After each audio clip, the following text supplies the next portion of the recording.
All right, it's Coach Schuman here, and we're on the we got our new guest for us weekly every week this Monday. So if you get a chance, if you're over on YouTube, like and subscribe. One of my college teammates was a great football player at UConn, Leonard Dandridge. He's with us every Monday. We're going to talk football. I don't know why I had the wrong logo up there, but on football in the kitchen sink. Well, welcome, Lenny. Hey, what's up, guys? Glad. Thanks for having me, Dave. We're gonna do some stuff today. Let's talk about some stuff. Oh yeah, we're gonna talk about some stuff, and we're gonna talk some football. There's a whole bunch of different interesting things going on in the football world.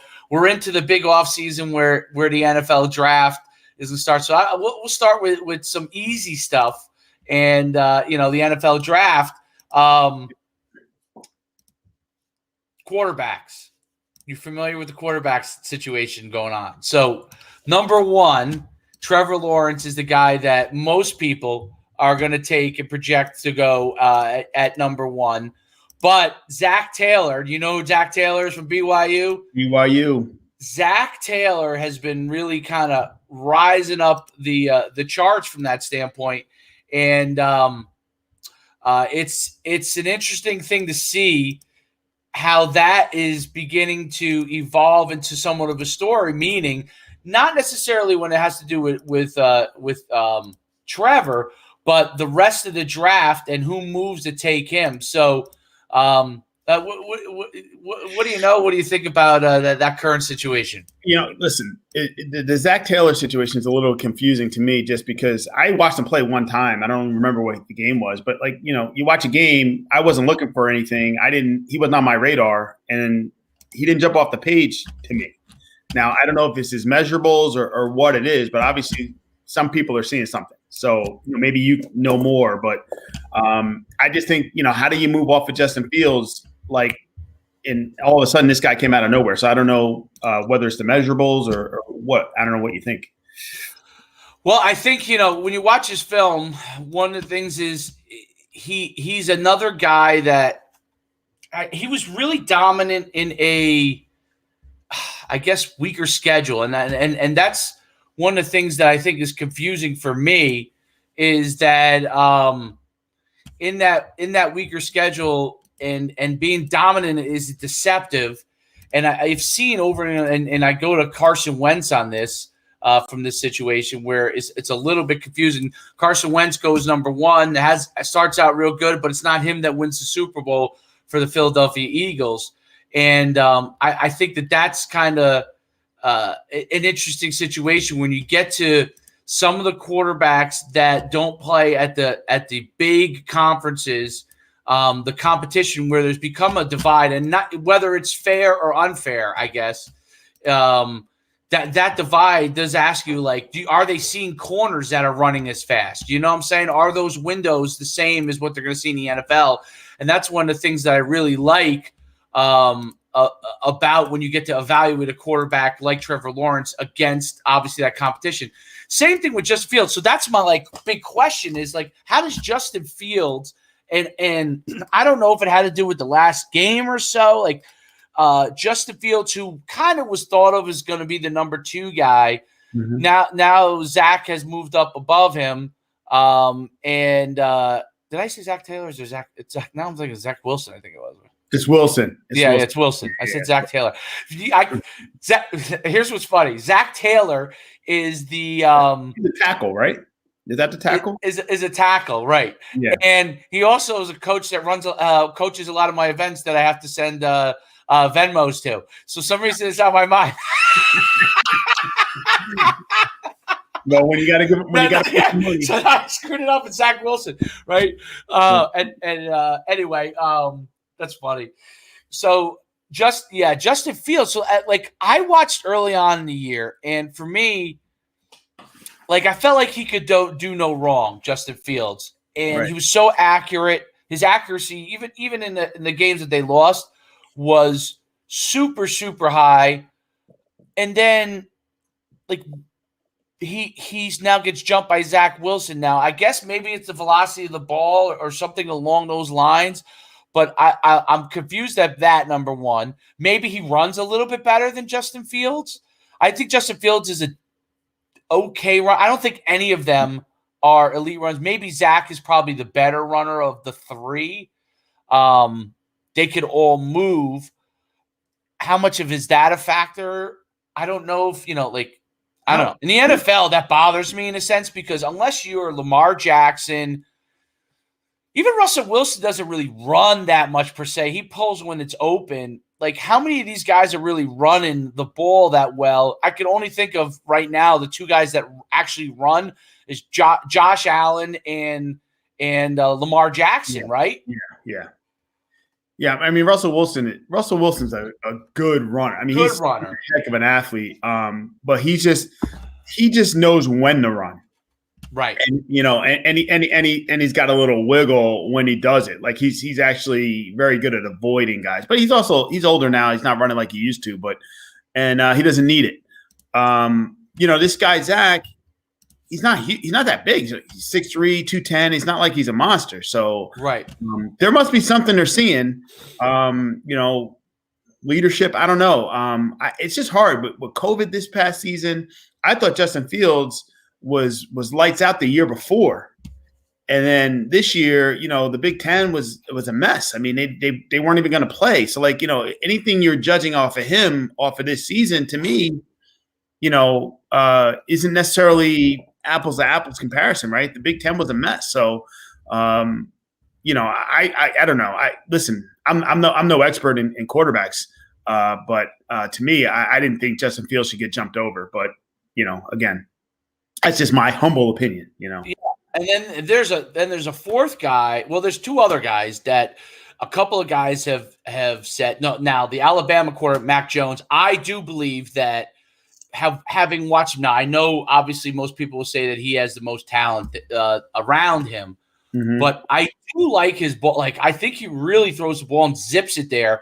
Like I could see the argument that because look, Tom Brady's still winning championship and he don't move at all, right? Right. I could see the argument for Mac Jones just had how accurate he was and how he could throw the ball and puts it on the money. He probably is down the list more. He's almost the opposite way. He's got so much talent around him. People are having a hard time assessing exactly how good he is, and he could end up being better. And he only started 1 year. So, he could end up being better than all of them because he was so accurate. I mean, upwards towards 80% in college. And obviously he had the best guys around him. But, it's one of those situations. He does play in the SEC, and he's a guy that could end up being a steal, in my opinion. Especially in the right like if they're going to just really, throw it around and protect him, I think you put the right people around him from a line standpoint, he probably could be lethal. And then the guy who's moving up, who's also kind of like, I guess, Russell Wilson-esque, is Trey Lance from North Dakota State. I don't know if you know anything about him at all, but he only played one game this year. He had a very good last year, the year before.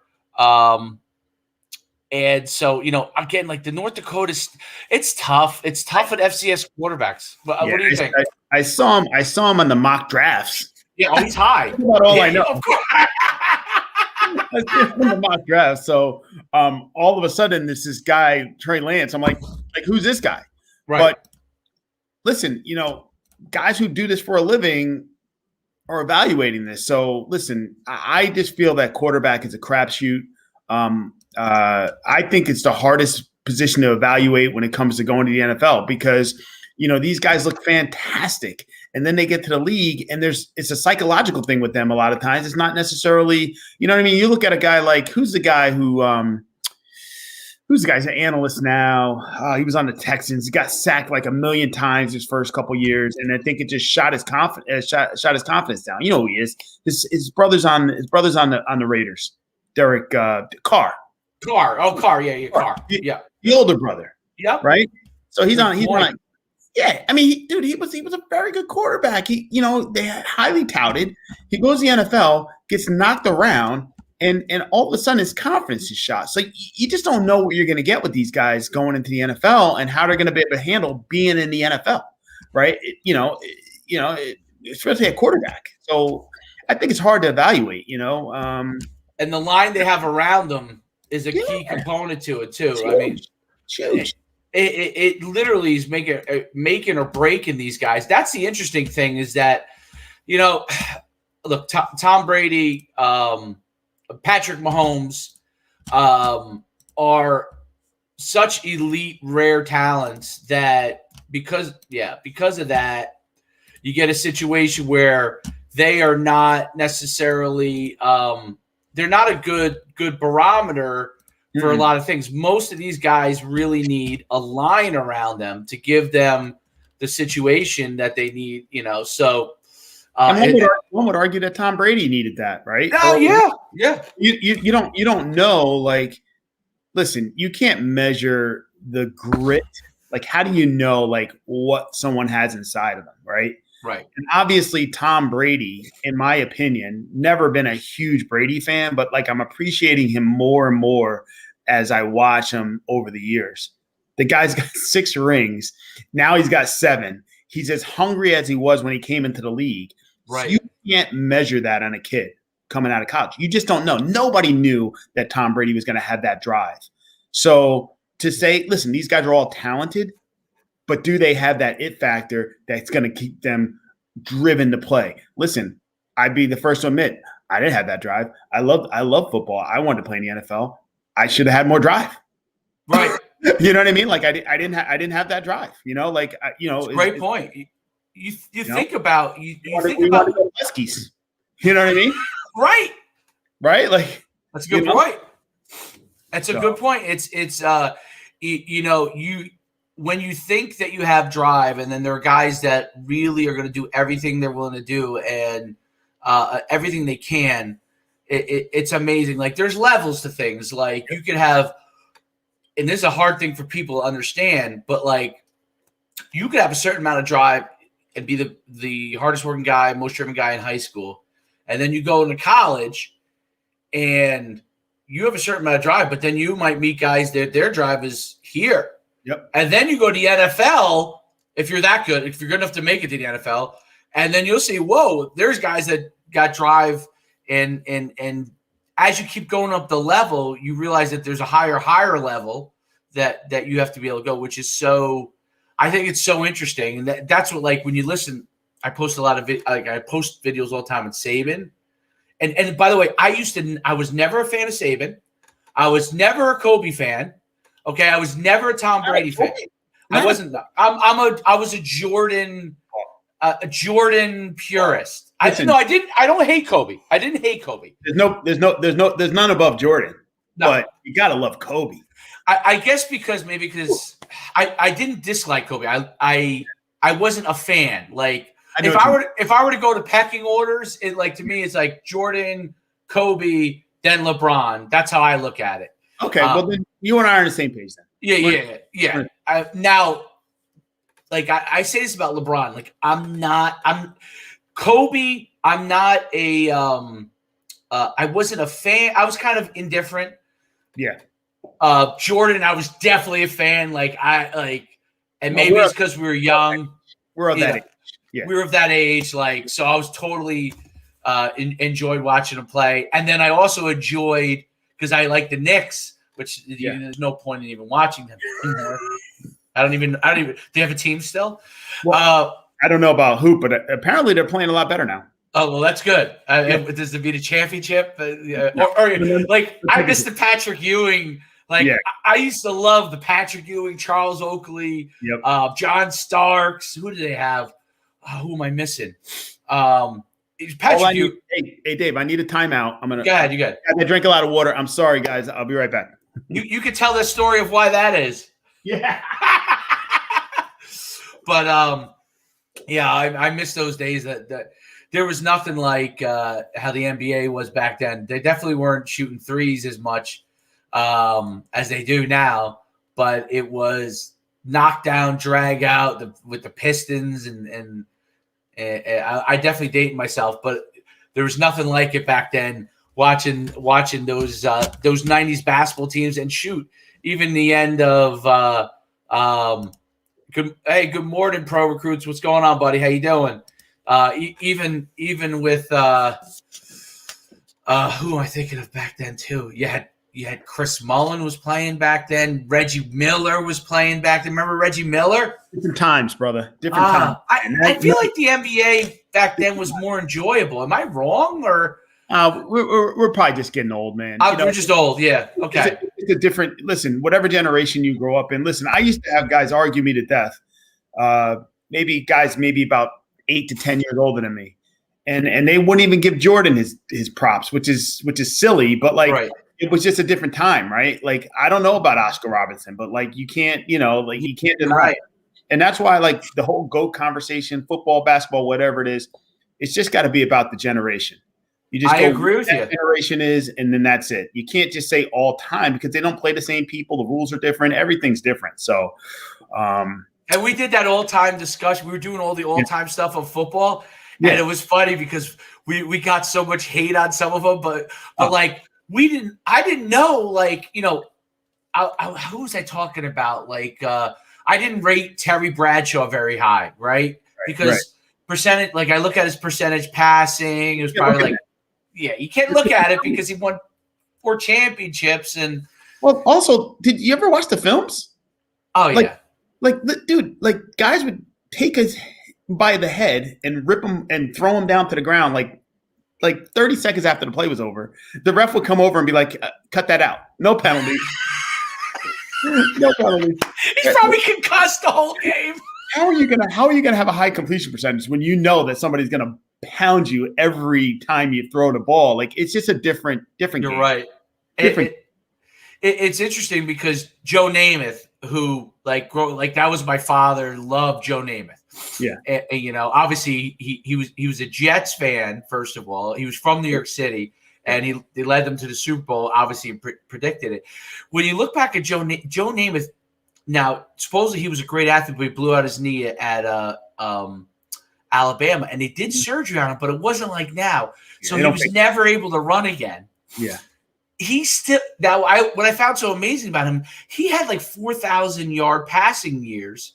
Yep. In a time period where like nobody threw, and he couldn't even move. Like, he was basically a statue, you know, which like I would have loved to see someone like him who was a pure passer. In like, I think he probably would have if he had all the training and all that kind of stuff. You know, he gets the ACL surgery, they reconstruct it, he's back to, you know, almost normal. And I would have loved to see someone like him who was a pure passer in today's game. The only guy you could almost like compare apples to apples somewhat was like Dan Fouts, because like he threw all the time, and Marino, who threw all the time. I got a name for you. So you're a little younger than me. I got a name for you, and this is a guy, the original West Coast guy, Ken Anderson. Kenny Anderson of Cincinnati. Cincinnati Bengals. Dude had 70% completion percentage, high 60s, 70% in a time when guys were completing like 50% of their passes. So like, he was well ahead of his time, but he gets no love. He gets no love because he played in the same division as the Steelers. No one's going to pay attention to you. You know, no chance of winning a ring. I mean, and they were this close to winning the Super Bowl in 81. And all of a sudden, if he wins the Super Bowl, now all of a sudden people remember him, right? It's just Kenny Anderson was a great, great quarterback that just played in an era where he was not going to get any love. You play in a defensive era when the Steelers of the 70s, and like, it's just, you know. So running backs were the kings back then. I mean, that's why we both wanted to be running backs, right? Yep. Like, everybody 100%. Ran the ball. Like, you know, they when I was in youth football, up until I think it was 4th grade, and then back in 7th grade again, they put me there. They kept putting me back at quarterback. Yeah. And I was like, why aren't you guys having me a run? Like, why am I not a running back? Because what am I just going to hand the ball off? Like, that's what it was, literally, right? They didn't run now. Every youth quarterback runs as fast because he can run QB sweeps and stuff. Yep. And we had this kid when I was in 8th grade. It was the first time I saw this. I was a running back. And they took the 10-year-old. This was at my, you know, town, and they took the 10. He was a bullet. His name was Aaron Keeling. He ended up moving to Pennsylvania, and I don't think he played football. I don't know if he played in high school or not, but he was a bullet. It was the first time I ever saw they won like the championship, and we used to call it Aaron Keeling right and Aaron Keeling left. And we would watch the youth game, and I was like in 8th grade. You come early when you watch them play, and he would just take the ball and he would run around to the right, and then he would take the ball and run around to the left, and he would just outrun everybody and score. And I was like, wow, I'm like, how come they don't do that with quarterbacks? It was the first time I saw it. What was that? I don't know, 87? It was the first time I ever saw someone take the quarterback and just, other than option, because I remember option, like Oklahoma, which I love too. Like I would have played quarterback now, but Wishbone. If it was Wishbone, I would have been quarterback in Wishbone. I would have loved that. It's so interesting how the era is so different in like how that part has changed. I kind of miss a little bit of the old running back era. Not necessarily, I don't miss the eye per se, but I miss like how those guys could really, like when you see Derrick Henry and how he runs, you're like, especially guys in our age, you're like, like this. I remember this game, the game like that where this guy goes and carries the ball 20 times. I just miss the guy being able to get a yard. Can we get a yard on 4th and 1 or 3rd and 1? Like, can't. Like, guys can't get a yard anymore. It's just a different game. It's a different game. These the athletes that they have on defense too. It just kind of changes everything. But I miss having a fullback. Get a fullback and get a lead blocker and go get that yard, man. So it's a different game. That's why it's hard to evaluate. But we were talking about the QBs. It's hard to evaluate who's going to be what. Charlie Casserly or whatever, he had his mock draft. He had Justin Fields going like 24th. Like, how does that happen? I don't know how that happens. It's amazing. It's going to the Steelers. I'm a Steelers fan, so like I like Casserly. Oh yeah. I like Casserly's pick on that. Right, you'll take it. But I don't. The NFL draft. I feel like it's even at the top 15, it's become a crapshoot. You're especially at the quarterback position. But if you want locks of guys that you think are going to be able to do the job and pick them in the top 15, you're going defensive lineman, a DB, a wide receiver. More than likely, those 3 positions, if you pick them early on, those guys will really do a great job. The guys that are the positions that somewhat are wild cards are quarterback's a major wild card. So you could say Trevor Lawrence is a great thing since sliced bread, and I could find 5 articles where they're saying opposite of that, which is amazing. That's the number 1 pick. Can you stay on Trevor Lawrence for 1 second? Sure. So I've watched Trevor Lawrence play a lot of times, right? I like him. Yeah. But like for some reason he doesn't scream can't miss, right? Like to me, like, and I wasn't even a huge Luck guy necessarily, right? Andrew Luck, when they were talking about him being the next John Elway and whatever, which is almost blasphemous, and because I'm an Elway guy, and I think Elway's, if I had to take one guy, it'd be John Elway, right? So that's just me. Right. But when I watched Luck play, I could see why people would say like he was like you can't miss.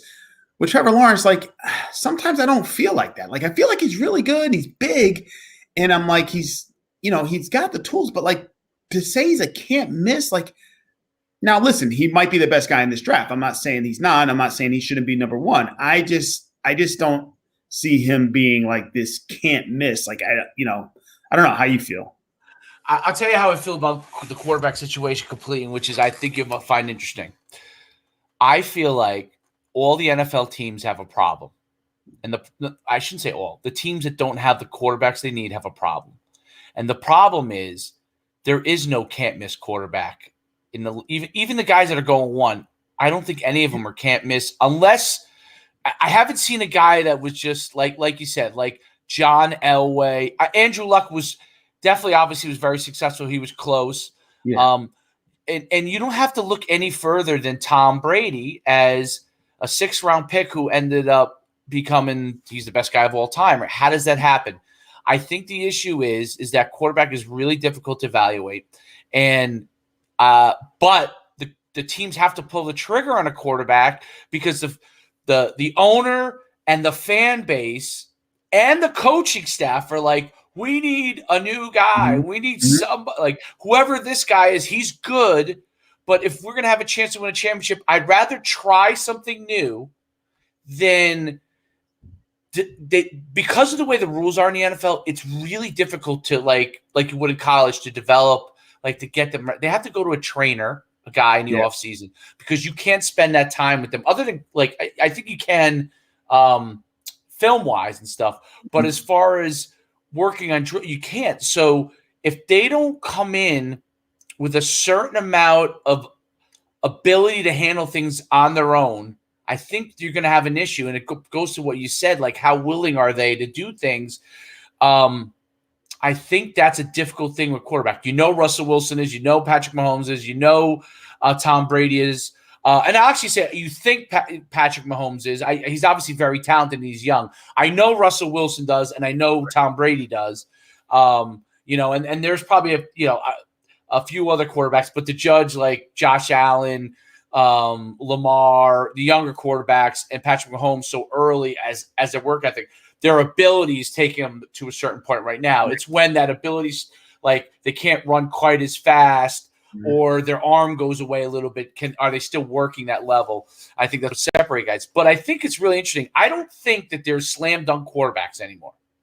I think there's a lot. I think the level they're all at, the general level, because they all go to trainers from the time they're in 6th grade. Their general level is higher. All of them. Right. Their general level that they're at is higher. The question is, how much more can they squeeze out when they get to the NFL? I think they didn't do this stuff in the old days, so you could keep squeezing out more, juice out of them as they get to the higher level.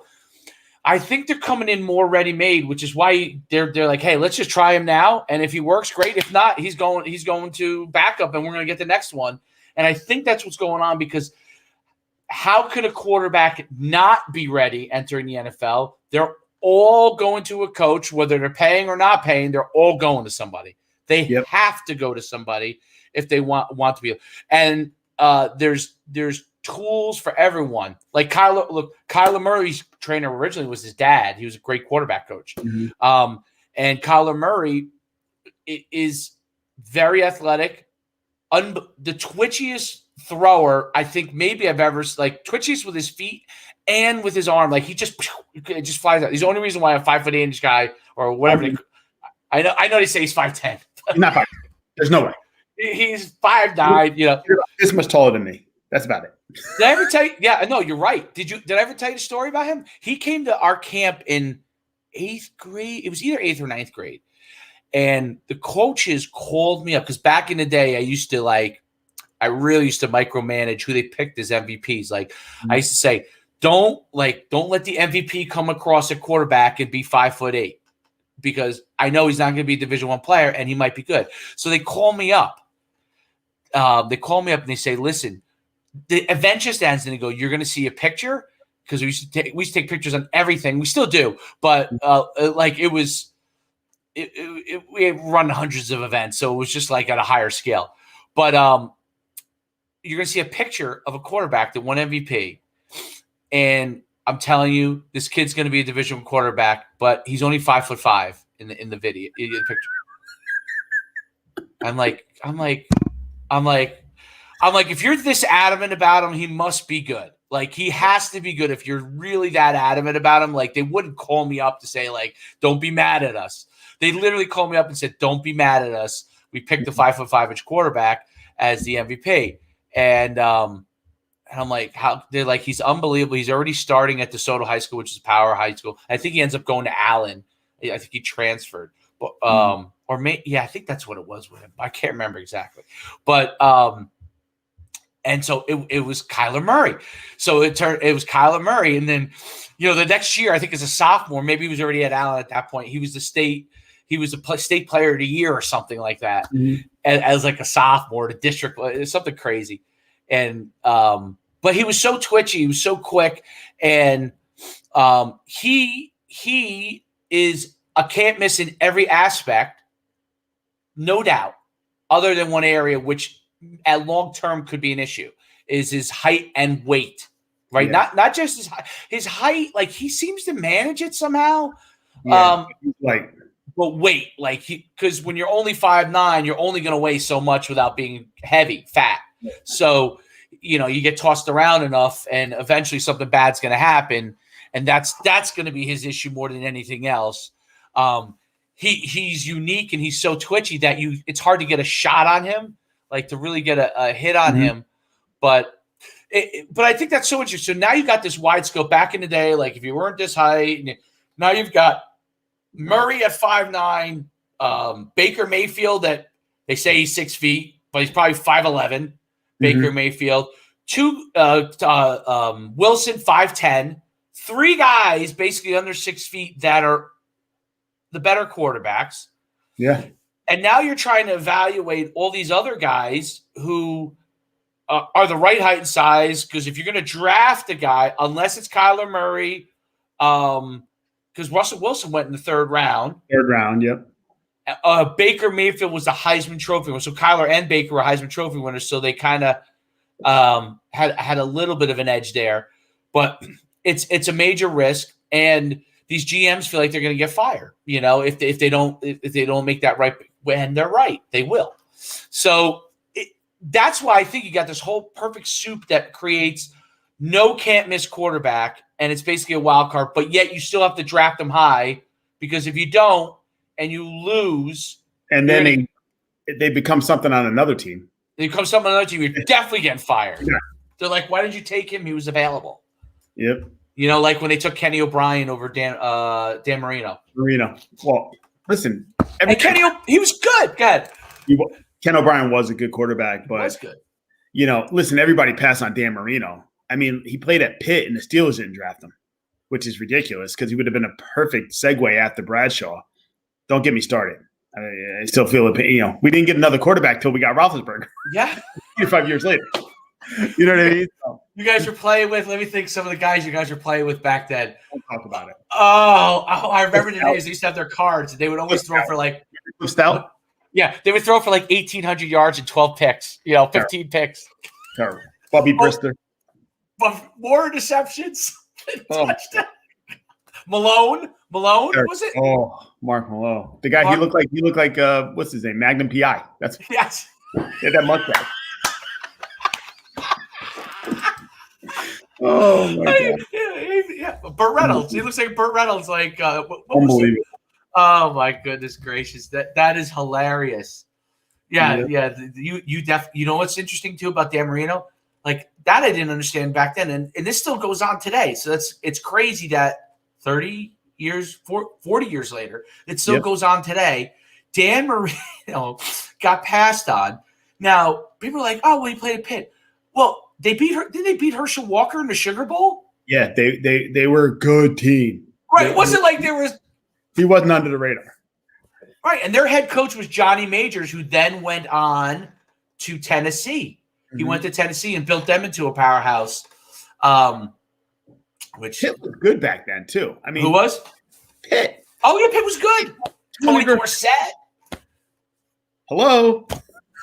That was all Johnny Majors. I mean, I guess that, when you see, when you look back at those teams sometimes that go to a really high level, but they didn't have a tradition, and then you're years later you look back and go, oh, who's the coach there? And you're like, Johnny Majors was the head coach there, the guy who went to Tennessee. Oh, that makes sense. That he was the guy that could somehow find the diamonds in the rough and the guys that because Tony Dorsett, 180 pounds, you wouldn't have. And he probably weighed in high school $150 is probably my guess. Right? Unbelievable. Maybe 165. Maybe he was so fast. So fast. Well, I tell you, the one thing that we're getting from this is that you just don't know, man. These kids get drafted. You don't know. You don't know what their mindset is. You don't know, what system they get put in, right? It's just being in the right environment sometimes that makes all the difference. And it's those first 3 years, critical development years, if you're in the right situation, that can make your career or break your career. Listen, I'm not convinced that Tom Brady, had he gotten drafted by the Jets, listen, Tom Brady would always be a good quarterback, but to have the accomplishments that he has, I just don't see it. Put him in a bad situation where he didn't get developed. He didn't develop his confidence. Listen, he would have always had that drive, and you can't measure that. But all-time status, maybe not. We don't know. So right. You'll never know. So absolutely, that is the whole key in the NFL is like what pieces are around you at the time. And, we'll find out too with if what you're saying is 100% true, because Matthew Stafford is definitely one of the better quarterbacks in the NFL, but is played on the lowly Detroit Lions who can never get it right. Never even managed to screw it up when they had Barry Sanders. Can we stop on that for a second? Yeah. Let me tell you what you tell me. Are they the worst franchise? When think about it, right?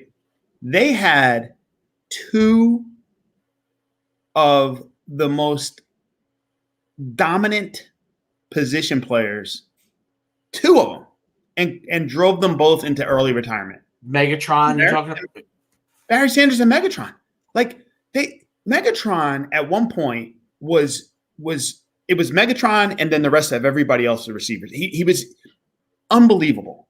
And they drove him into early retirement the same way they did with Barry Sanders. It's almost like if you're awesome, don't go to Detroit because, you'll have a great career, but you will hate football at the end. Like the two of those guys probably hated football by the time we were done with it. There's no doubt about it. And there's other gigantic receivers that they drafted that they before they could even get off the ground that they destroyed their career. Like they could, and I think Matthew Stafford, though obviously stuck it out for an incredibly long time. Obviously, he was being paid well, and they were like, well, at least we were paying Matthew Stafford so we could stay in the games. Like that's like Detroit Lions mindset. It's like, well, if we just keep, we got to keep paying Matthew because then we can keep staying in games. Like, how about like getting some linemen for him and then getting some other guys around him on defense? Like they wouldn't pay Ndamukong. Did they have Sue? Yeah, they did have Sue. Yeah. They drafted Sue. His career almost got destroyed there. He got out just before it ended for him. And he was the most dominant player. It's that franchise. I don't know what the deal is there. I mean, I feel bad for the fans of Detroit because it's just like it's already cold and you got to drudge yourself through the cold. At least you get indoors and it's, I guess it's nice and warm when you go in there. But you drag yourself out in 0 degree temperature to watch a game, and then you're like, this is what I want. All they needed to do. What year did you graduate? College or high school? College. 96. So you got a 96. I know you finished up at linebacker. I know that. Yep. But if the Detroit Lions had just said, you know what? That kid's a fullback. Just drafted Dave Schuman and brought him in to just play fullback in front of Barry Sanders. They might have locked it. You're right about that. Win a Super Bowl. Dude, think about it. They used to listen. This guy, they took what team in the history of teams ever takes out their star running back when they got to like the 1 yard line? Barry Sanders should have had like 40 or 50 more touchdowns in his career.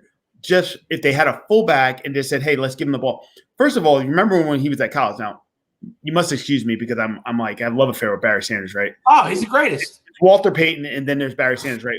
Like Walter Payton was my first. But Barry Sanders used to jump like 80 feet in the air in college to dive over the top. And like they never did that one time with him in the NFL. It's unbelievable. And they never put a fullback in front of him. That made no sense. No sense. I mean, we don't want him to get hurt. Herschel Walker made that famous. Then Bo Jackson did it all the time too. The next year. Whoa! Go back and watch the tape. Walter Payton was the first guy. Oh, to jump over the top? Diving over the top. Wait, so you're saying that Herschel Walker got it from you're right, because right? 100%. He got it from Walter Payton. I'm sorry. It did the Kangaroos. That's my man, Walter Payton. Remember, he had the kangaroo. Dude. I think. Listen. Do you know this fact? You might not know this. He had the kangaroo. What do you call it, endorsement deal? Hated kangaroos because they made crappy shoes, right? So he wore Nike or Adidas or something like that, and then he spatted them up and put the kangaroo logo on. Did he really? Yes. He would not. He did not actually wear them. But he said, "Hey, I got to get paid. I got to get paid." Yeah. Who was the first? Did you have when you were a kid? Did you have jerseys? Like, did you wear a jersey? Like, did you do that when you were a kid? So no. You never did. So my dad. Listen, So if I told I'm not talking about the expensive ones, like the cheap ones you could get at, like, I don't remember what's Kmart. Like, was it Kmart back in the day or JCPenney or what? I don't know. Whatever it was, my dad didn't get it for me. He's like, hey, we got to eat this week.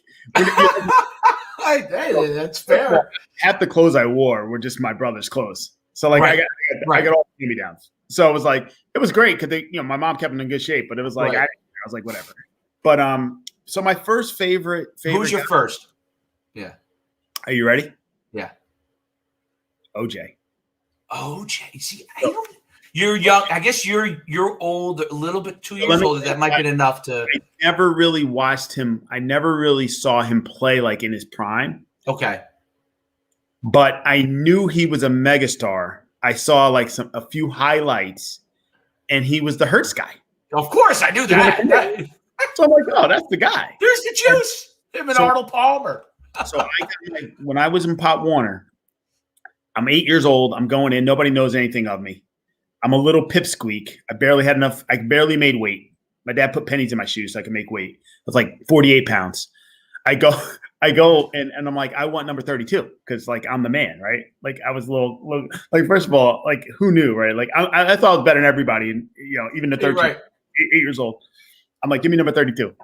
Like, no, like you're not getting 32. Somebody else wants 32. And they just threw me number 23. And I remember being so upset because I wanted the 32 like OJ. And then my dad was like, one day you'll make the 23 famous. So that's how I got my number, and I stuck with it. That was well before Jordan, right? Jordan was like still in high school. Right. And so I wanted to make 23 famous. But shortly after that, I discovered Walter. And Walter by far is – I think that guy got more out of his physical body than I've ever seen anybody. Like to be like Walter Payton, like to me, that's hands down. So I liked OJ first, but I really didn't know OJ. Right. OJ, but Walter Payton, that was my guy. Like when I watched football, that was my guy. That was for a long time. So I was a Bears fan before they were good because of Walter Payton. So exciting. Most complete running back. Could catch the ball, could do everything. Could throw it. You're right. He used to throw the passes. Was a devastating blocker. Devastating. Yep. And he was only 200 pounds. Unbelievable. Punishing. He was light. Punishing. Not super fast, but he would put that forearm, like, which I still can't do. Like that hurt so much. I'm like, how does he do it? He used to hit guys with his forearm. Like with no padding on it. He was a beast. Unbelievable. Well, and he definitely had to take a few painkillers. There's no doubt about that. Oof. Which nowadays it happened to Alonzo Mourning too. They do think that a lot of that Alonzo Mourning had to get. I want to say he got a transplant. He got a transplant, right? He did. All right, so I got to go one more time. I'm sorry. Next Monday, I'm not going to drink so much water, guys. I drink 100 ounces of water, typically by 8 a.m. So I'm up early. Tell them why you do that, because you're in great shape. You can't, Next time you were built like the Hulk. I'm going to tell the story when you come back. When we first really talked, I'm going to tell that story. So Oh, So geez. I'll wait till you come back for that story. But while we're waiting for Lenny to partake in the bathroom for a second because he drinks a lot of water. One of the reasons why he drinks so much water, and I'll let him tell you, but he is in exceptional physical condition. And I think he's 49, 48, 49. Exceptional physical condition, and water, as my health coach that I have has told me, is a key aspect to it. But unlike Lenny, I don't listen as much as I should to my health coach. So even though I've taken off 17 pounds, which I need to take off even more, I'm working on it. But if I just listened to my health coach and drank as much water as I should, I probably would be going to the bathroom as much as Lenny is, and I'd probably be even slimmer. So that will have to I'll have to work on it. And I'll let maybe Lenny can give you guys some good fitness tips on how to get in shape and stay slim, because he definitely knows. He was a trainer for so many years. But let me tell the story now that he's back, okay? And then I'm going to tell you the guy's jersey I have. I got to write this down because I forget and all these things. And I told you, remember, I could carry. If you weren't there, I just talked to myself in the light I have here, so it doesn't look like it's nighttime for me because I'm in my basement. What was I going to say? So I met Lenny. Well, not met Lenny. I already knew Lenny because we were already in like camp and stuff. But Lenny lived in the same dorm as I did. Okay, and Lenny used to frequent the dorm, walk around, and say hello to people. And he happens to stroll up by our place. He came and stopped in and say hello. And he was sitting on the dorms back in the day. Let me kind of explain. I don't know if they're still like this. I have no idea. I'm assuming maybe a lot of them still are. But, you'd have the two beds. Like, you have a little space in the middle of the two beds. Or you'd have a bunk. Well, I think we might have had the two beds at the time. Eventually we went to bunks. I don't know why we had two beds out at the time. But Lenny was sitting on one side and was sitting the other. And Lenny was probably, I don't know, what did you weigh? Like 195 maybe? Probably around there, around 195. And how tall are you back, just so everybody knows? 5? No. I'm 5'7". 5'7". All right. So 5'7", 195. He was jacked out of his mind, and he had the tightest T-shirt I've ever seen in my life on somebody. Okay. And I called home. I called home and I'm like, there's a guy on our team that is so jacked that he's popping out of his T-shirt. Like, it was like, now we didn't have tight fit shirts back then, if you remember. There's no such thing as tight fit shirts. You were wearing a tight fit shirt and there was no such thing. It was just a regular T-shirt. It was just formed around him. I was like, oh my God. I'm like, how am I going to compete getting girls with a guy like that? Like, all you got to do is take his shirt off. What am I supposed to do? I'm like, I gotta come up with some strategies. Oh my goodness. But yeah, that's what I remember. And that story, like, I tell that story, like, when people say that they're jacked, I'm like, no, let me tell you a story of jacked. You know who you reminded me of? And actually, he's a coach he's one of the top coaches in the NFL now. You reminded me of Eric Bieniemy. So Bieniemy was probably even thicker, though. Yeah, no, he's thick. His legs were thicker. Yes. And not only that, like, I think he was like an inch shorter and probably like 10, 12 pounds heavier. Like, he was like 207 at 5'6". Dude, he used to have the fumbling problem because his biceps were so muscular. His arms were so short. Like, they used to tease me. Scott Burrell used to tease me. He used to tease me, but he used to call me Gator. Do you remember that? No. His arms are so short. He was a cool guy, Scott Burrell. He was cool. That's why I let him get away with it. He teased me, call me Gator. I'm like, it's all right. I like Scott because he was actually a decent dude. He was decent. He was a good dude, considering he could have, those basketball players could have really been, you know what I'm saying? So I have stories about. I remember walking to class with Donnie Marshall, my freshman year. I walked to class with him because he was visiting somebody on that floor, and and he would knock on my door, and I don't think we had the same class, but we were in the same building or something. Yeah. He would knock on my door at 7, and he'd be like, "Hey, you going to class today?" I'm like, "Yeah." He's like, "Let's go."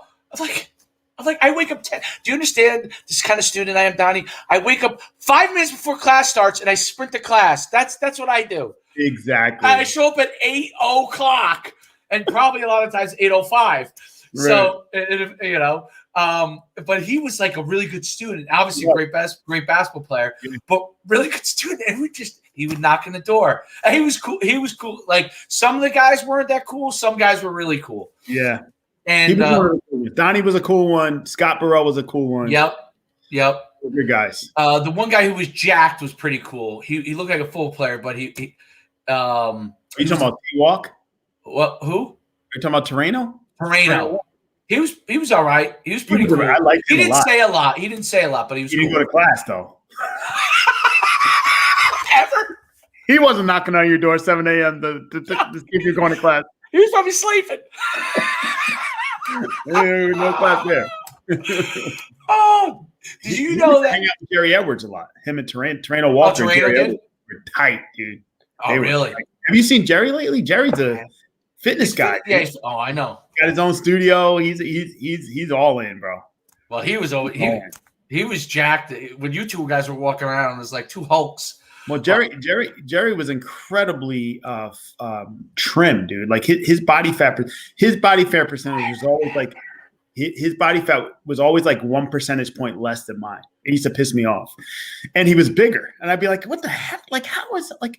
I'm like, come on, Jerry. So, what was your best bat? I remember I used to. Until I used to fear that clipper because they would be like, now you were probably what were you? I was low, like 5.5 to 6%, 5.5, 6% in that range. And Jerry was like a percentage point below that. So like if I was at 5.5, he'd be at 4.5. I remember Kendall, God rest his soul, was like 2.9 or 3. He was the lowest of all. Kendall was ripped. I remember. So this will make you laugh. Like I could run and all these things, but I wasn't I was never. I would always be like 15, 16, right? And then Bob would be like, "Yo, you got to get ripped up." I'm like, I run faster than all of these guys. I'm 15. Dude, what does it matter? It doesn't matter, dude. But what was funny, I was so obsessed. At the time, it mattered, though. It did. It matters. Big deal. So, and then I have to say, like me and Nookie would. I'd be like, "What's Nookie? What was Nook?" You know, when I was a fullback, that was like a big deal. And he would be like, he was always like, he was actually definitely slimmer, even though he's heavier. He'd be like, I'd be like 16, and he'd be like, "Oh, I'm 13.3." I'm like, are you kidding me? 13.3? Like, come on, we're fullbacks. You got to get like. And then so I was when I moved to linebacker, there were dudes that were like 10, 9, 8. Yeah. And I was like, oh, my God. I'd go in there, and I'd be like, oh. So my senior year, it was the best I ever got. I was 9.8. Ooh, yes. Nice. At 234. Okay. Big boy. Yeah. That's the best I ever got. And I until at one time when I was 26 years old, 27, I got myself down under 200 pounds to see how I was. That's when I was like, oh, okay, that's probably really what I should weigh. But I enjoyed the cheeseburger too much, so I enjoy. But that was the lowest. I remember how important that was. That was like a big deal because you had to run extra. If you were like above, it's so silly when you think about it. You ever see Marshall Faulk without his shirt on? He's not ripped. Not at all. Just he looks like a regular. Like that's Marshall Faulk. The guy ran like a 4.3. He looks like I don't know, like no muscle tone, no nothing. So like at the end of the day, dude. Yeah. It doesn't really matter. But at the time, you cared, right? You thought it was. They made it like it was real, like it had somehow affected your performance, and you would have to run extra, like I would always be worried, like, please don't let that number be 20%. Please. This stuff's like genetic. It's genetics, a lot of it too, man. You know, I ate whatever I wanted to eat. Right. It didn't matter. You know what I mean? Like I ate everything First of all, if I didn't eat everything, I probably would have been like $170. Right. So you know what I mean. So it doesn't matter. It's crazy. But So my jersey. Going back to the jersey thing. My first jersey. By the way, I could go off a million tangents. This makes the show great. I love it. My first jersey was Earl Campbell. One of the most underrated. People have forgotten about him. Earl Campbell was my first. The best power runner in ever. I don't care what anybody says. I don't want to hear about it. And he was fast.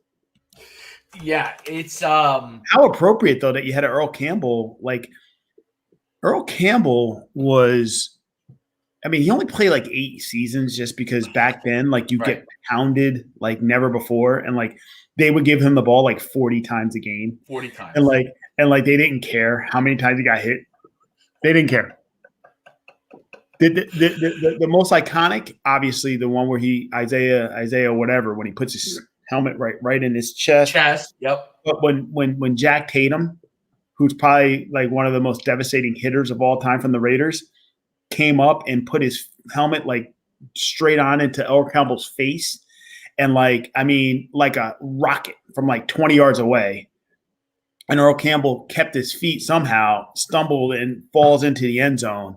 Like, guys shouldn't get hit like that. No, he took shots. Oh, yeah, and he liked contact. He was fast too. That was crazy. He was like 235. I mean, he was a Heisman Trophy winner. I'm pretty sure, right? Yeah, he was a Heisman Trophy winner. Earl Campbell won the Heisman. He was unbelievable. The Tyler Rose. That's what they call him. Oh, what they call him? That's where he's from, Tyler, Texas. So he's the one that made Tyler famous, because after him, it's still very good, Tyler, but it's East Texas. So it's really not like, it's not in the Dallas-Fort Worth area where most of the powers are in that area. And then Houston and now Austin, because that's such a big area. Those are where most of the powers are in Texas. Then you had, obviously, they're not as good as they used to be. You had the 2 far-flung areas, West Texas, which was Midland Lee, and from Friday Night Lights, what was that? Permian High School, which I don't know if they're not that good anymore. They're okay. I think there's one of the programs out there still pretty good. And then East Texas was Tyler. I remember I used to wonder, how did we get on TV in high school? Because I remember watching Tyler Lee, maybe was, or high school playing on TV. They would have the Texas State Championships in the 80s and 90s on TV. Like, I guess it was on network TV, because we must not have had anything. Yeah, what do we have? There was no cable. I didn't have cable. Not real cable. Not real cable. Sports Channel. Remember that station before ESPN came out? Sports Channel. Oh my God. And you had that box where you had to press the buttons.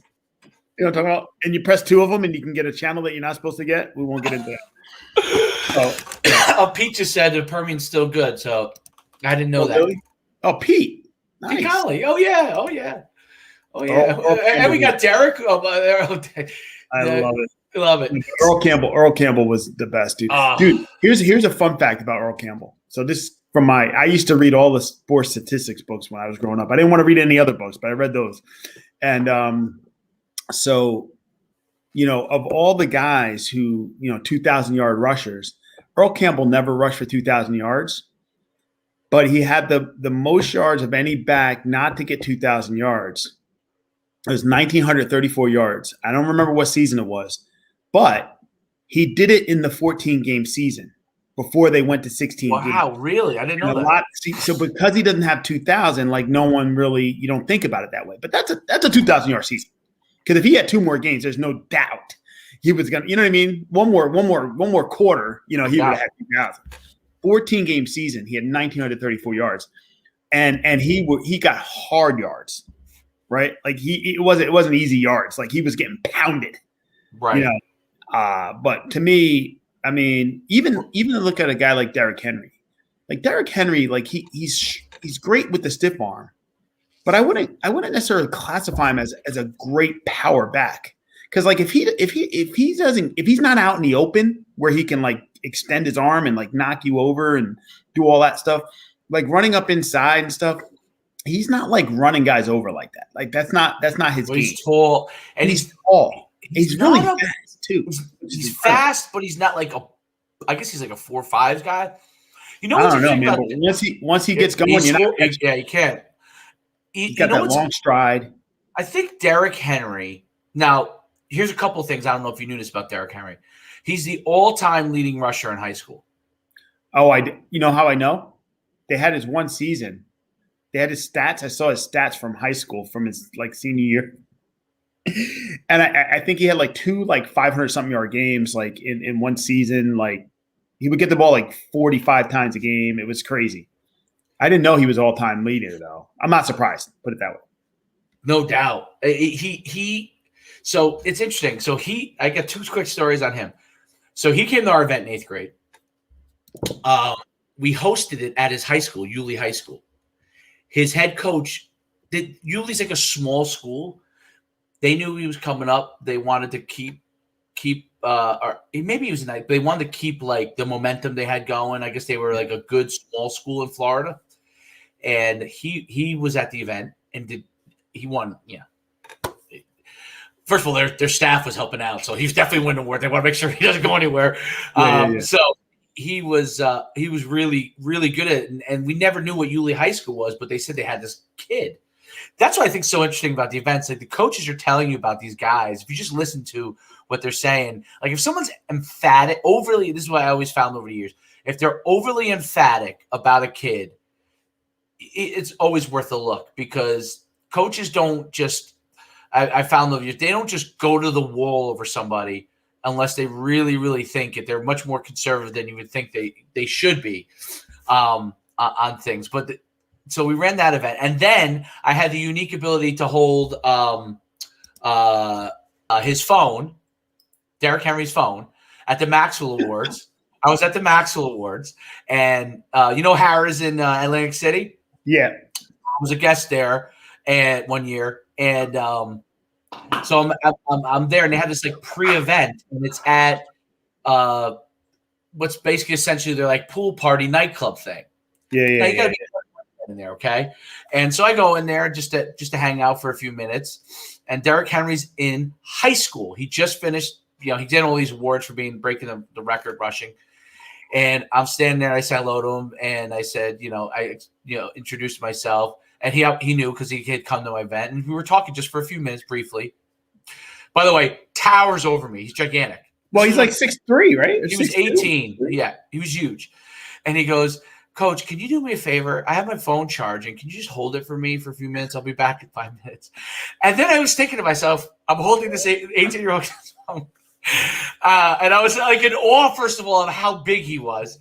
And then the second thing that went to mind is, how did he get in here? He's 18 years old, but he looked like he was 30. Like you wouldn't even question him. You wouldn't even if he walked up and you're like, oh yeah, you'd just be like, oh, come on through. And he was 18, and he didn't drink or anything. He wasn't drinking. He was drinking water, but like he just was just trying to soak up the scene. It wasn't like he was trying to drink or anything. But you wouldn't question it. He looked so adult. Right. That's crazy. Yeah, it's pretty wild. But and I'm friends with his father still on Facebook. Oh, really? Awesome. Yeah. From way back, we became friends. Well, you got don't you have like 17 like Facebooks so that you can have all your followers? Yes, I got like 9,000. I'll never forget it. Like years ago, Dave, I tried to like you maxed out your followers because like I couldn't max it out. I was like, what the heck? I had to unfollow a bunch of people. I didn't even know. Like years ago, I was like, "Who are these people that not follow that are friends with me? Like they accepted friend request." I went through my list. And I was like, I don't know. It was like 1,000 of them, more than that. I'm like, I don't even know who these people are, but they must have came to my program or something. Like people still, I get that. Like the parental. I don't really now. I really don't let anybody in unless I know it because what started to happen is someone came to an event, they didn't do well because it is a competition, and then I got them harassing me on Facebook. If they want to harass me, they can harass me on Twitter or any of those kind of things. So, like the redheaded, what is Pete? Joe Hayden's dad. I know Joe Hayden's dad really well too. Yeah. Pete Colley's all over it today. Where do you see? I don't even see his comments. Can you see the comments or no? I see him as they flash up, but then I don't see him now. Like they don't stay. Oh, there it is. Derrick Henry, 8th grade. And then Joe, I don't know. They pop in late for me. Red-headed guy. I don't know who that is. Derrick said to block him. That's great. Oh my goodness. That's so funny. Walt Payton, I think, was my second jersey, and my third was Tony Dorsett. Now we used to get the knockoff ones at JCPenney, so they didn't last long. You had the money to you didn't have the money, I guess, to get any jerseys. We had the money to get you know what? Honestly, jerseys, the tackle twill, like how come I don't get the tackle? My father's like, be glad you got a jersey. Yeah, I think I might have had a I think my brother might have had something. You know what it was? Like I wasn't big on the gear. So weird. Like I never really was big on the gear, but like I mean, I was diehard, but like I wasn't big on the gear. I don't know. Maybe I was like, whatever. I'm better than those guys. That might have been what you thought. I don't remember, man. I just know that like I don't know. It was like if they're gonna spend the money on that, or they'll we'll get something else. And like gear wasn't like a big deal. You know what I wanted? This is what I did every year, and I tell my kids this, and they think I'm kidding. I got a new football like every year. Like, yes. And I always got one of those. I got a new one every year. I'm like, and it's like, what do you want for Christmas? I want a football. What do you want for my birthday? What do you want for your birthday? I want a football. And then, meanwhile, my birthday was like 6 weeks after Christmas, right? So you get a new football again. So it's like, but like literally, I got at least a football every year, and I'm like, if that's all I got, that's all I cared about. Like, you don't have to give me anything else. Like, listen, I wanted toys, right? But like, just give me a football. Like, I'm good. You got the football. And if I don't get the toy I wanted, like I might be a little disappointed, but I got the football, so I'm happy. Oh, that's funny. Oh my God. Do you remember the first football you ever had? Yes, I do. So the very first. Yeah, my grandmother, my grandmother got me a Nerf football. I was 5 years old. What color was your Nerf? That I don't remember. So I had the red and blue, probably the red and blue one. The red and blue one. Okay, so that's the one more. The red and blue. I had a purple Nerf. How did you get a purple Nerf? I don't know. I don't know who bought it, but it was my favorite thing. And I wasn't even 5 yet. I was like 3 or 4 years old. It was my favorite thing. And then I remember getting my first like leather ball, the little K2, like the little ball. Yep. I think I was like 7 or whatever. But I had that purple Nerf, and I loved that thing until it got all ripped up, a sponge and all that stuff in there. But I'll never forget that purple Nerf, man. It's just weird though. Like the Nerf was when my grandmother got that for me, and she died, I think, a year later. She died of leukemia. Mm-hmm. She was like, when she got me that football, I once asked for Deion's. These two are crazy. They just go like yellow and green Nerf. Did you see what Derek wrote early? Hold on, I gotta find this for you. It's hilarious.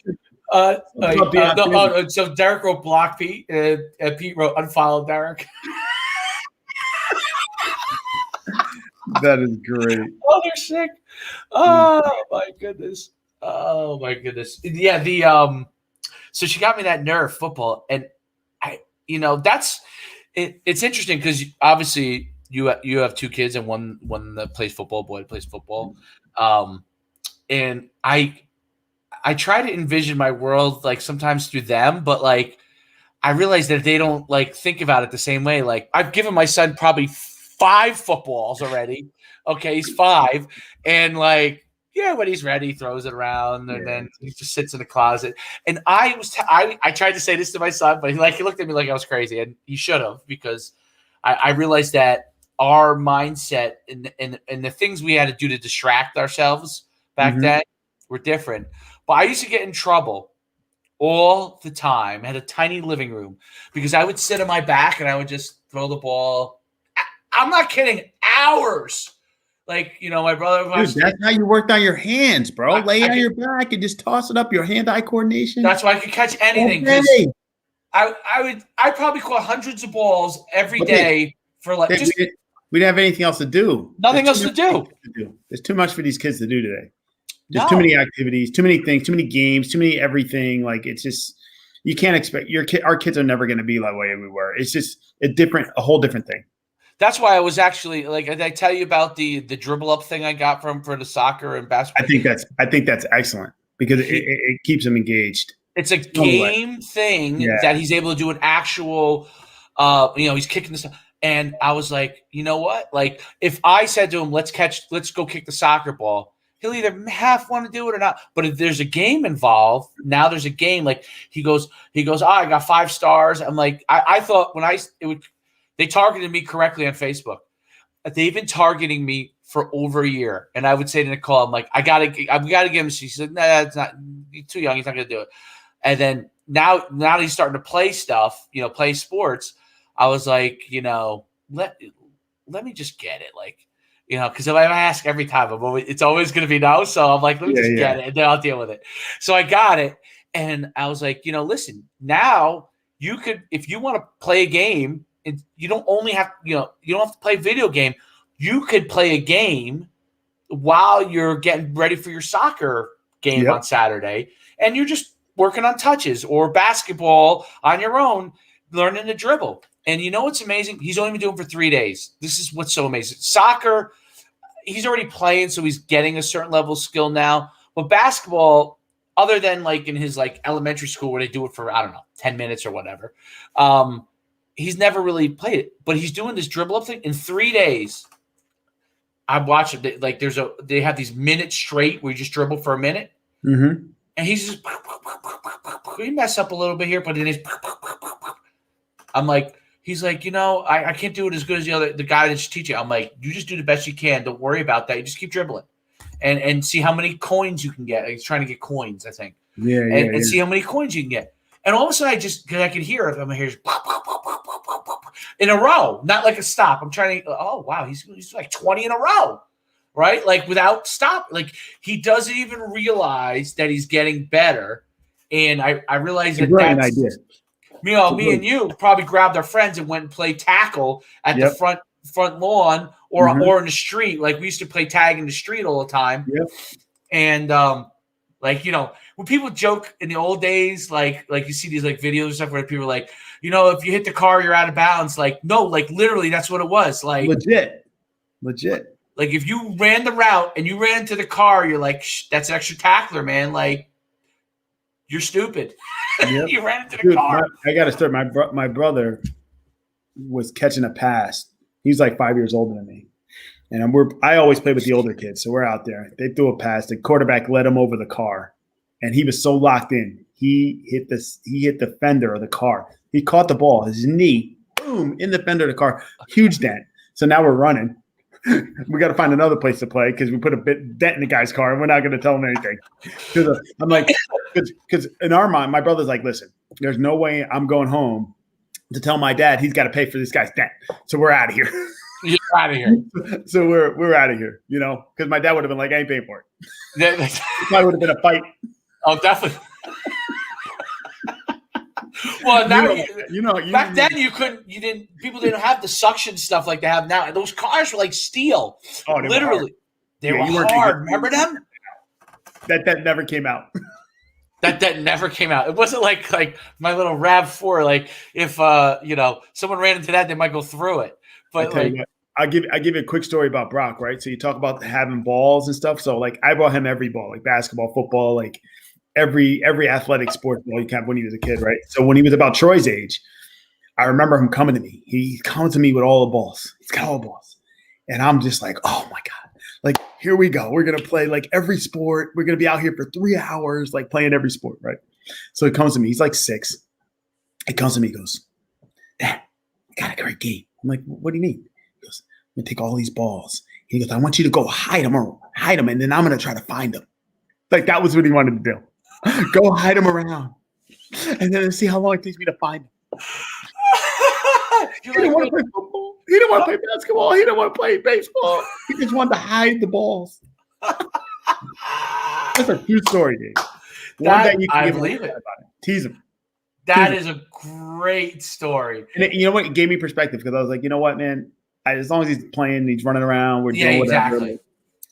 When the sports will come, now you see my kid, right? Like he plays. Right. It is. Yeah. So, it's so interesting how they kind of go into I think they're arriving at the same place, possibly, but a completely different route to like you have. I'm not saying you have to do this, but basically, eventually you're gonna have to put him with someone that can help him there, even if you are a coach, because it's like the temptation to do something else when they go like. And this is what I found even in my kids young. When he's at the sport, he's locked in. Like he's doing whatever the coach tells him to do, and your son's the same way. Doing whatever he tells him to do for that hour and a half. He's going to do everything they tell him to do. Like my kid's young, so he still flops around a little bit, but he's listening to what they're saying him to do. He's locked in. But the second that ends, it's really not. It's like, how did I do? Blah blah, and then it's not even locked. Like. My son would come out and go, there's this place, Yestercades, that you go play video games at. Are we going to Yestercades now? And I'm like, yeah.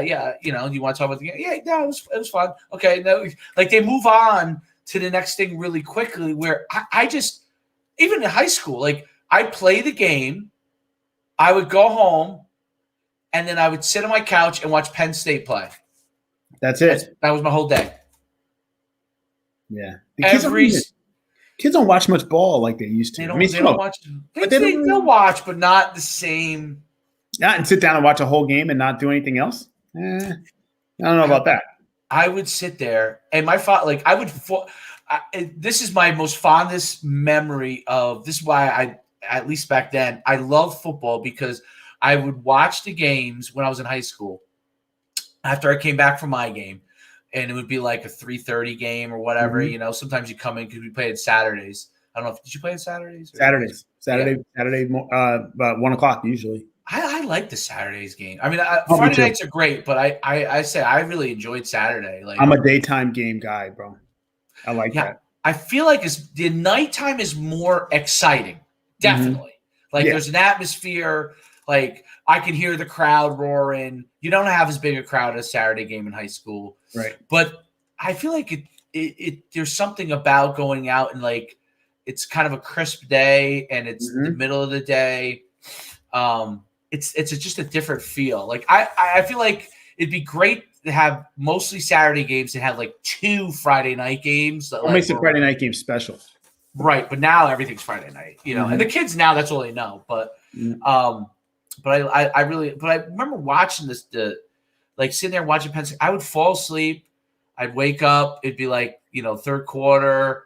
I watched the game. Like that was like, I didn't want anyone to bother me, I would in my mind, literally, this is how I would think about it. Like, I'm like, okay, I could do this as good as him.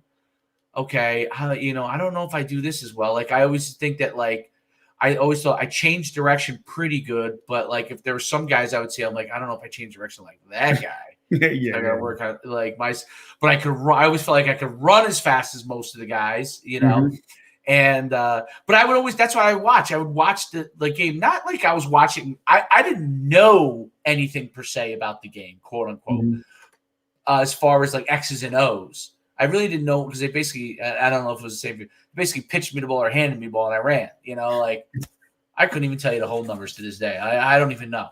It was just like they pitched me the ball and I would sprint as fast as I could to wherever I saw grass on the outside. And if there was a crease, I was in the end zone. If there wasn't a crease, I'd get as many yards as I could get. And that's kind of how it was. I mean, you probably ran the ball similarly back then. Yeah, he toss. Little out, a little power, maybe a draw here and there, and just trying to find a hole. It wasn't complicated. 2, 4, 6, 8. 2, 4, 6, 8, 1, 5. That's what it was, right? 1, 3, 5, 7. 1, 3, 5, 7. Right. You run a couple scissor action, maybe a little scissors, little crisscross every now and then. But it wasn't sophisticated. No. I was faster and had better vision than most guys, and I was the best guy on the field typically, right? So you get the right opening, and that's it. So half the time I was just like surviving anyway, because I don't know about you, but I never came off the field. I think I don't know. I think I might have got a break on like punt cover. Like that was the only time. All right, go out for one play and then get back in the corner. And we don't care how tired you are. Let's go. No, they don't. I mean? But I tell you what, I never wanted to be off the field because I didn't either. I can do that better than that guy. Like I need to be out there. Like my junior year, Dave, my junior year in high school, they started the first game of the season. They didn't have me playing defense, and I was smaller, right? So like, I started varsity year before at like 130 pounds, but I only got the ball like 7 times a game because they were like, we got to save this kid for junior, senior year. And so my junior year, I come in and they don't have me playing any defense. And I remember we're playing Piscataway, and we're on the sideline, and I'm on the sideline watching the game, and I'm like, just bored, antsy, like when I'm not playing defense. And I go in, I do my thing on offense, and our corners were getting torched. And I'm like, they were bigger kids. They were like both of probably 5'11", 6 feet. And I'm like, but they just weren't athletic enough, and they were getting torched all game. And we ended up losing by a touchdown. And after the game, like on Monday, I go to see my coach, and he's a gym teacher. I go in and I'm like, Coach, like what are we doing? Like, what are we doing? Like I'm getting killed on offense, and like we got guys out there. He goes, I see you jump. You can play deep corner. I'm like, Coach, I've been telling you I can play corner. Like I need to be on the field at all times. Right. And that was it. Then he put me at corner, and little did I know that was going to be my demise because I wanted to play running back, and like every school wanted me to play defensive back in college. Every school that was recruiting me, they're like, oh, you make a lot of tackles, And UConn was one of the only schools that wanted to play running back. And then the next thing you know, the switcheroo came. So it's just funny. But you know what? It's good. It's a good thing because you want to be able to do more than one thing. Absolutely. You want to be that kind of athlete because that's how you stay on the field. And that's how, you got to want to play and be an athlete so that you can do multiple things that makes you more valuable. And that's what the young kids need to learn. There's no doubt about it. So. I think that's a great point. If you could play both ways and you're that kind of an athlete, you want to play both ways. Like you don't want to just it's funny because I have almost a similar story. Yeah. And it happened my sophomore year. My freshman year, I started there was an injury, and I ended up having I'm sorry. Our kid we had this kid, John Roland. He ended up working on the Alaska Pipeline. He was a great kick returner. Mm-hmm. And he was our safety, and he played wide receiver. And he was just an unbelievably fast and really good athlete. And so I was kind of like, okay, I was going to play mostly JV, freshman. And that's what started out like, I think, the first game or something. Well, John Roland was a maniac. A maniac. When I mean a maniac, I'm not talking about on the field. He played his ass off on field. But he was a maniac in school. I was in trouble constantly. He might have had straight Fs. I don't know what the eligibility was, but whatever. He was eligible because he probably went to summer school. It wasn't that he wasn't smart. He was actually really smart. He really understood the game, but he was just a wild man. Mm-hmm. And he would get in trouble and all these things would go on. And he graduated high school, went and worked in Alaska Pipeline, made a bunch of money. I don't know what he does now. He maybe still lives out there. I remember when I first started coaching, he came back to a game. And it's the only time I'd seen him. And he yelled my name. He looked almost exactly the same, just a little bit heavier. I was like, John Roland? I'm like, oh, my God. And but he was funny as hell. Anyway, he ended up getting himself suspended. And so I had to start as a freshman at safety. Then the third game of the year, the middle linebacker got hurt, who was our star quarterback. He was an awesome quarterback. Great baseball player, and middle linebacker gets hurt. So I had to start. They moved me down. Now the middle linebacker started in that game, and then I would jump back depending on like whatever. So I played safety, and so anyway, my sophomore year comes. They're like, "We want you to run the ball." I ran the ball a little bit my freshman year, but basically the quarterback didn't know the plays, even though he was a hell of an athlete, and he would just tell me, "Go right, I'll hand you the ball," and I was like, "And do what?" Just run. I was like, okay. And every once in a while I get a good run, but I didn't carry it enough. And so my sophomore year, I come in, they're like, we're going to make you you're going to be the tailback. We're not even going to let you play defense. We want you to carry the ball, right? And we had 2 other backs that were decent. One guy was really good, and he was playing remember he used to have wing backs? Oh, yeah. The wing, he would get the reverse. He was great at the reverse and the counter and stuff. He was very fast. And then we had a fullback, and they'd be like, we're going to make you the tailback. I was like, all right. I'm like, you don't want to play me I played defense. That's what I played basically my freshman year. And so we go and we play the first game. Now, you might remember this player because we played against him in college. We played Passaic Tech High School. Their tailback was Johnny Johnson. I don't know if you remember. He played for UMass. I do remember him. He was kind of built like you were. Similar build. He was like 5'7", 180, unbelievably fast and shifty. Anyway, I didn't play defense. They had another guy in. I won't say his name, but they had him in at safety. They were trying him at safety, and they wanted me to just carry the ball. Well, Johnny Johnson carried the ball in this game scrimmage, 7 times. He scored 6 touchdowns and ran for probably about 350 yards. Okay. And really what basically happened is he was so good and shifty and fast. He would get into the secondary, and those guys wanted no part of him. No part of him. And the coaches were going nuts, blah, blah, blah.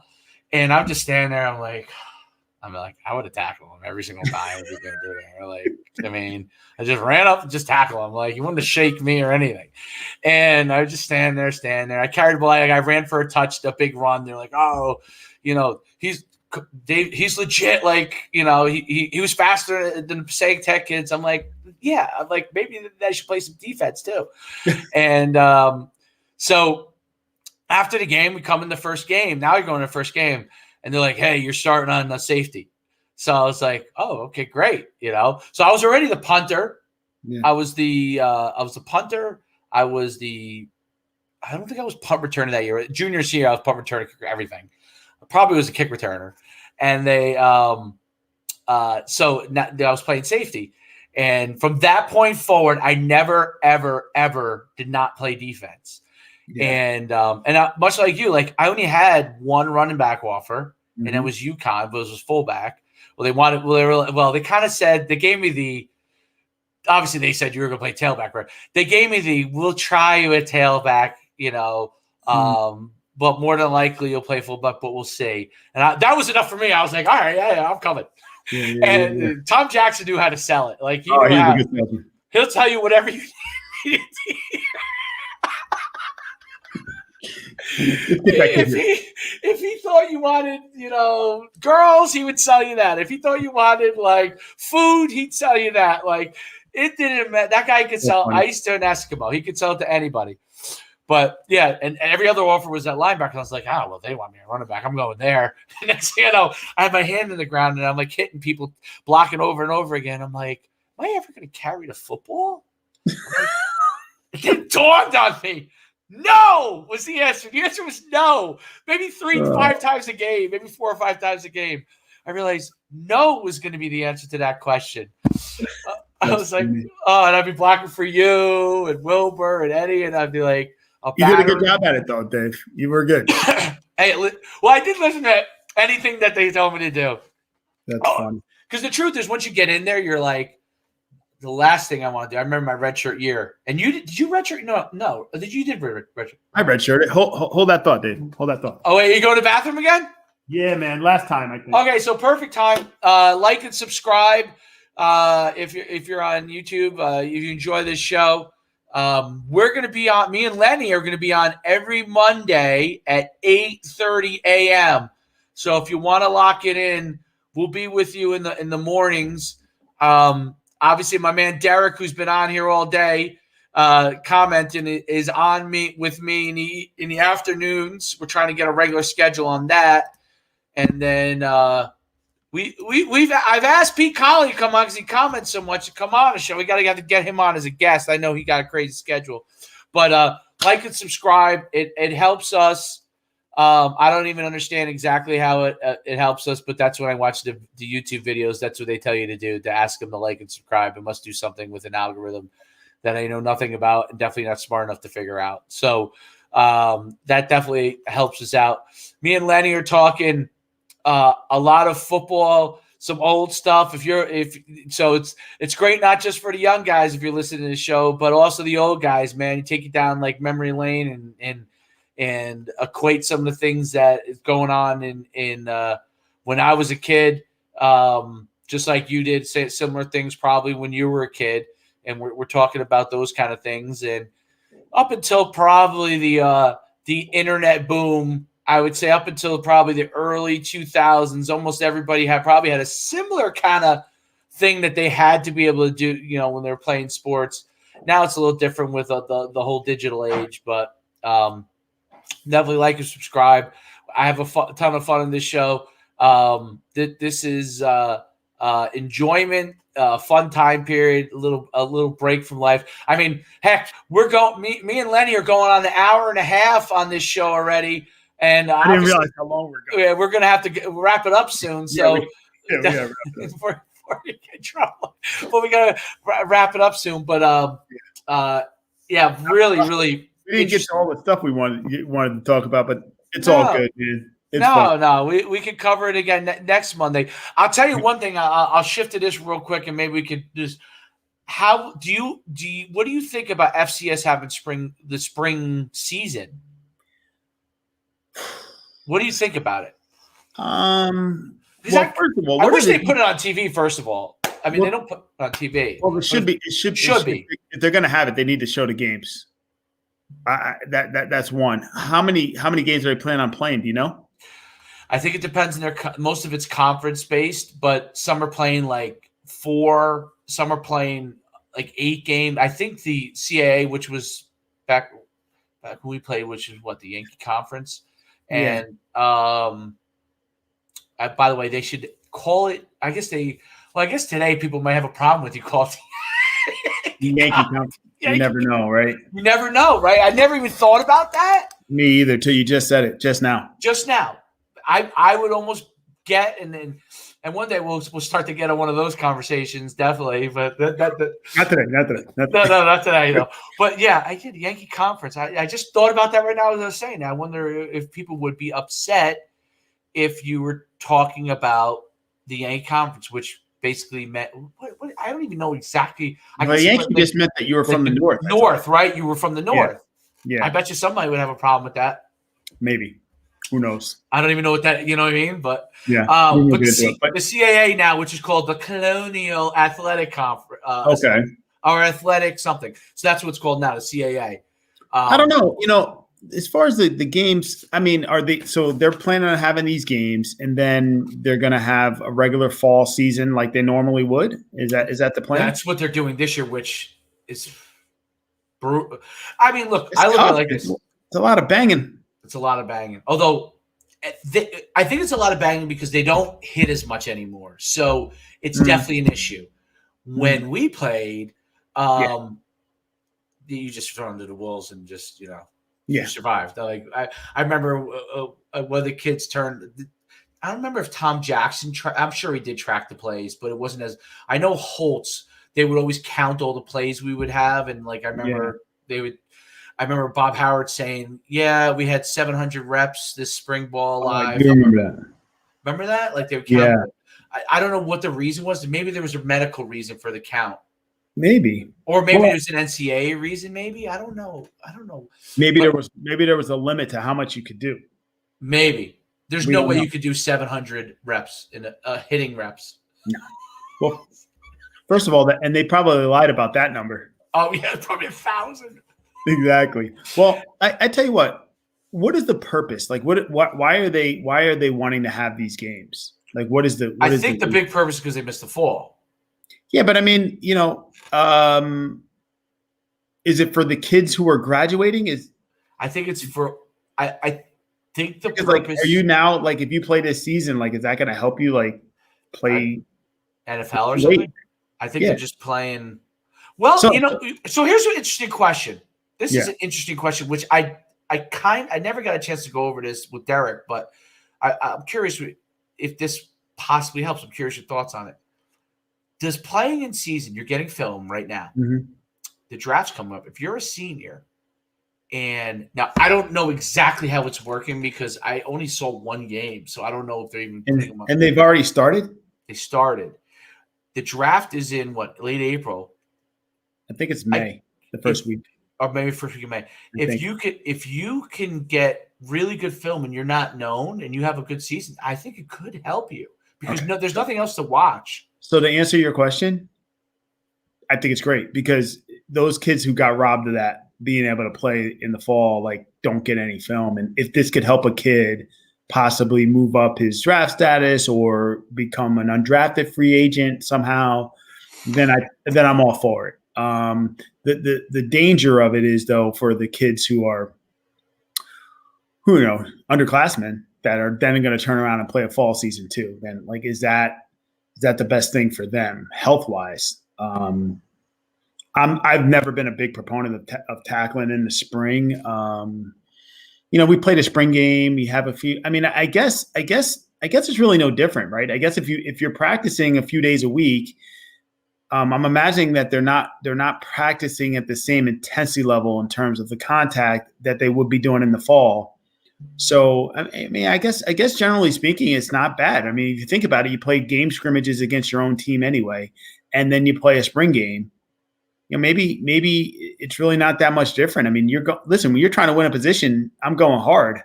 I don't know about you, but I was going hard trying to win a position in the spring. So, especially as a young guy. So it might not be bad. I just don't think they should play so many games. So, I don't think they should play more than 4 games. But I think some schools are playing 6-7 games. So I think that the twofold is obviously if it helps them, it's great. And it will help some guys. It definitely is going to help some guys because there's definitely going to be some guys that never started until this year, or never or played all the way through, but never really got a chance to be the guy. So I think that part's good. I think for the guys coming back in the fall, that is a tough turnaround. And you do have a whole summer, but it is a tough turnaround on your body. I would agree with that, especially since spring bowl is not as intense as it once was.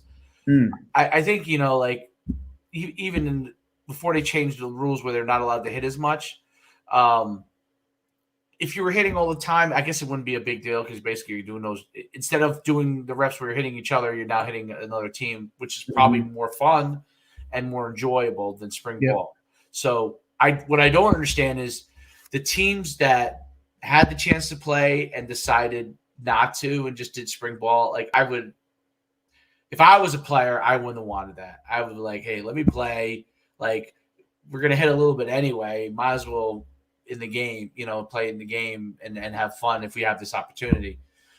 The turnaround is a hard thing for the guys coming back. That's, I guess, the most difficult part with it.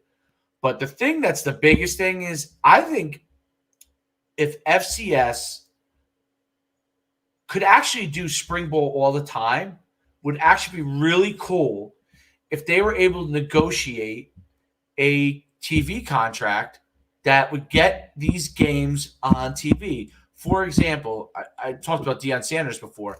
I would love to see Deion, not just, I don't really know that much about Jackson State's team per se. Walter Payton. I know that. Absolutely. But I would like to see Deion Sanders, right? And I'd like to see what he's doing there, right? He's really, for the HBCUs, he has created an opportunity for them that it's been a very long time since someone that famous decides to come in and be a head coach at HBCU, and with the intent of elevating the HBCUs, which I think is a very, very unique thing that Deion Sanders has taken on. And I think it's really interesting because I'd like to see those games. You know what I'm saying? How many games then would you? Well, for this unique situation, I think it's tough to play beyond 8 games. They're having a playoff and everything like they normally would. So that's tough because you're going to end in May? End of May? That's going to be tough. Yeah, what would you propose? Never mind the COVID, right? Because they missed the fall. So you're saying that they would have a fall season and a spring season, yes, all the time. No. This year they'd have that. I'm saying they should look at a spring season instead of playing in the fall. Wow. Because you know why? Because think about it. Let's think about us. We were FCS, right? It's called 1AA back then. Oh, I see what you're saying. So that you get more airtime. People want to watch football, but people don't get to see. And they don't want to watch the minor league football. People thought the answer was, and people still try to make these like secondary pro leagues work. A college football season that's a legit season. This is their entire season. They're not playing in the fall. It's lower level competition compared to FCS, but some really, really good competition, really good players that now can get some more exposure that they normally wouldn't get. I don't know, man. That's interesting. I don't think it would happen because there's too many traditionalists.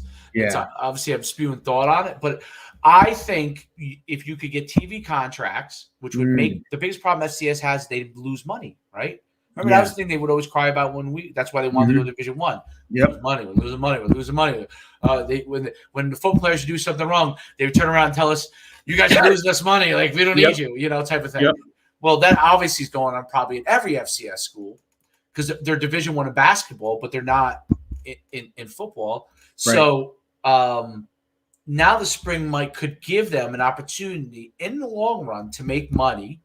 And you leave Division II and Division III in the fall anyway, because the fall for Division II and Division III is not going to generate enough excitement. If you put it on TV, I think you would get people will watch North Dakota State. They will watch they would watch not really, I'm thinking like Maine and those powerhouse FCS schools. And it'd be more regional, like regional cable, but now they would be the premiers in their regional cable, and would give people good football that they would enjoy, and they might be able to make. I think that in the long run they would make some good money on it. And the only thing you would lose, and the only group that would lose this benefit from it is you would lose North Dakota State, I guess, going and playing Alabama and getting their butt whooped or something. And every once in a while, beating one of those teams because Appalachian State beating Michigan, that kind of stuff, like that. But really, for the most part, they're getting a check and getting beat up. And so, if the FCS school feels like that's where they need to make their money by going and getting beat up by an FBS school, that makes sense. Look, Pete just said I want to like everybody. Honestly, if you watch YouTube and you're a sports fan, whatever their algorithm is, the Deion Sanders videos comes up on my algorithm for me all the time. And I've watched every one of the things on him. And I've seen the recap on Jackson State, but I actually like this, see, are they really any better under Deion Sanders? I'm curious. And I think football people would like it, but in the fall, you're not going to watch Jackson State if you can watch Alabama play. You're not going to watch William & Mary or Maine or any of those guys play if you could watch, a Division I program. And I think it's a possible viable thing. I don't really know, but what they should have did when they knew they were going to this with COVID is they should have secured better TV contracts and not even necessarily how to get money from it. Say, hey, listen, put us on. Whatever you can give us out of your advertisements, some split, but put us on, and so we could run an experiment and see, is there any viewership in this?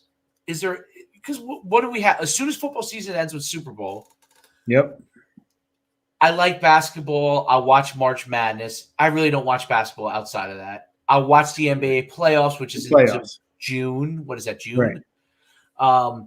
There's not I'll watch the Masters in the last day. I don't even I'll listen who are the guys. I'm not even a huge golf fan, but because of Tiger and a few of the other cachet guys, I would be interested in the last day. Like if these guys are when Tiger got to the with him or Mickelson is in the leadership group, I'll probably watch it because I find those guys to be interesting.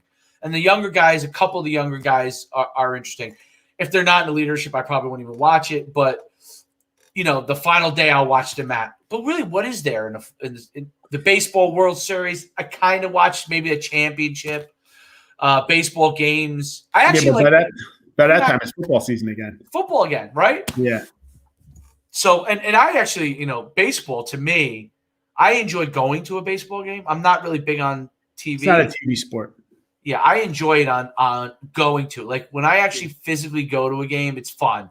You're eating, you're watching the game, you're kind of half paying attention, but it's more of like a fun thing. So that's why I wish they could, because I feel like it's a missed opportunity to have found metrics on whether it could work. So are like how many FCS schools are playing? I didn't even realize that they were all playing. Like there's a lot of them that are playing, or Most. is it really? Huh. And so none of those FCS schools played in the fall? Nobody played? None of them played in the fall. North Dakota State played a game against Northern Iowa Southern Illinois because they wanted Lance to get a game. But they had no intention. The guy was like one of the top. They have no intention of playing a full season, but they wanted him to get a game. Southern Illinois agreed to do it. They played. Ironically, Southern Illinois was the second game of the year for North Dakota State. Southern Illinois snapped North Dakota State's win streak. So I wonder if playing them in the fall gave them film for what they were going to need for playing them in the spring. But they ended up beating them anyway. But it's. I don't know that any other FCS school. CAA didn't play. The conference at North Dakota State didn't play. None of them played. You in trouble? You in trouble? No, I'm not. Yeah, I'm good. It's time. Okay, so let's wrap it up. Yeah. We'll wrap it up. We'll wrap it up. First of all, it's great. It's great having. We get this done every Monday. It'll be fun. Next Monday we'll be ready to go and we'll start right at 8:30 and we'll do that. And I won't drink as much water. I'll make sure I won't drink as much water, and then I'll be all good. But this was fun, man. I hope it was fun. Thanks for having me. I appreciate it. No problem. A lot of fun. All right. Until next time. Hey, listen, if you can like and subscribe to the show. Anyone who's watching it. It helps us with the algorithms. I have no understanding of how that actually works, but supposedly it works. So we'll see you next Monday. I'll be on with Lenny. I'll be on during the week in the afternoon with Derek. We'll figure out those days. And thanks for listening to the Football and the Kitchen Sink. Thanks, guys.